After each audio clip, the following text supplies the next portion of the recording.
nous pouvons aussi voir la seconde catégorie.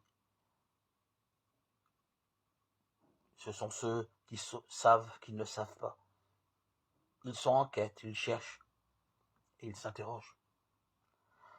Parmi les proches de Jésus, nous trouvons Nicodème. Nicodème est un savant juif, un docteur de la loi, un maître en Israël qui connaît parfaitement les Écritures et les enseigne.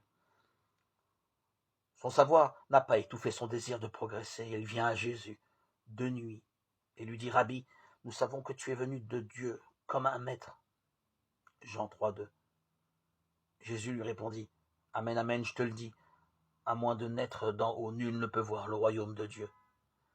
Nicodème lui dit: Comment un homme peut-il naître quand il est déjà vieux? Peut-il rentrer dans le sein de sa mère et naître une seconde fois? Jésus répondit: Amen, amen, je te le dis, à moins de naître d'eau et d'esprit, nul ne peut entrer dans le royaume de Dieu. Nicodème lui répondit: Comment cela peut-il se faire? Jésus lui répondit: Tu es docteur en Israël et tu ne sais pas cela? Jean 3, 5, 9, 12.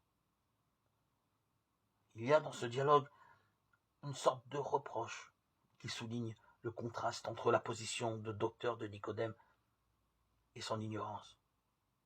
Jésus désarçonne Nicodème et lui montre que le royaume n'est pas l'objet d'une discussion savante. Nicodème ne comprend pas comment l'esprit agit. Ce savant est donc un ignorant.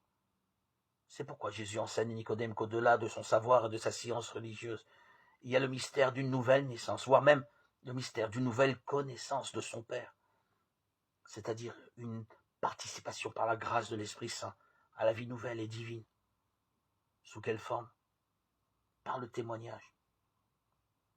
Jésus témoigne de ce qu'il a vu et entendu auprès de son Père. Or, pour nous, accueillir ce témoignage, c'est réduire l'ignorance dont fait preuve le maître Nicodème, en la remplaçant par la certitude révélatrice de Dieu en personne, qui nous a fait découvrir la vérité sur notre vocation humaine et sur la connaissance de Dieu dans laquelle l'Esprit Saint nous donne d'entrer.